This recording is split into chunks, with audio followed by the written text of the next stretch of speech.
জীৱনৰ বাটত পাৰ্ট 2 তাই বৰ্তমান MA পঢ়ি আছে।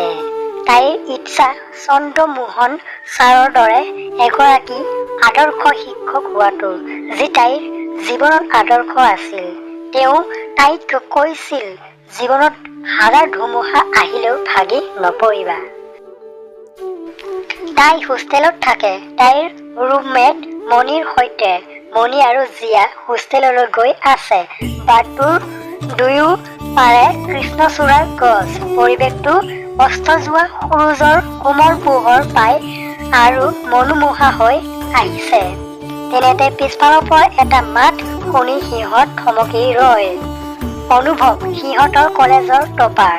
কোনো ছোৱালীৰ প্ৰতি তাৰ মনোযোগ নাছিল, কিন্তু জিয়াক দেখা পোৱাৰ পৰাই তাইৰ মনটোত কিবা খেলিমেলি লাগি আছে।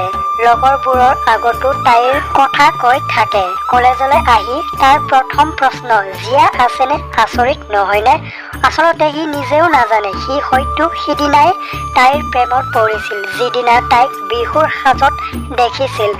গামখাৰু পিন্ধি থাকোতে প্ৰথম কলেজলৈ আহিয়েই জিয়াই বিহু নাচিছিল। কেনেকৈ ইমান ধুনীয়া হ'ব পাৰে তাই? তাইৰ হাঁহিটোৱে অনুভৱক বৰকৈ আমনি কৰিছিল। আজি তাইক সি তাইৰ মনৰ কথা কম বুলিয়ে আহিছে। ৰুমলৈ বুলি গৈ থকা জিয়াক পিছফালৰ পৰা চিঞৰি উঠিল অনুভৱ। জিয়া জিয়া কোৱা, হঠাৎ এনেকৈ ইয়াত যে? অনুভৱ, নহয় মানে তোমাক এটা কথা কম বুলি আজিলৈকে ক'ব পৰা নাই। জিয়া, কি কথা? অনুভৱ ক'বলৈ ধৰিলে।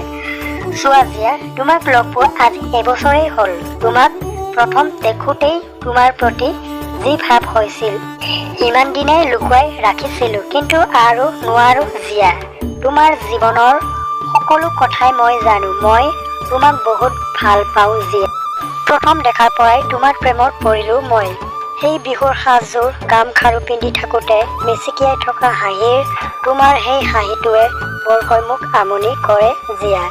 ইমানখিনি কৈ সি শেষত ক'লে, চোৱা জিয়া, মোক কি ভাবাত যেতিয়া মন যায় ক'বা, কিন্তু আজি মই তোমাক এইখিনি নোকোৱা হ'লে মই হয়তো শান্তিত থাকিব নোৱাৰিলোহেঁতেন। সেইবুলি কৈ সি বাইকত উঠিল আৰু জিয়াৰ ৰঙা চিঙা পৰা মুখলৈ চাই হাঁহি গুচি গ'ল।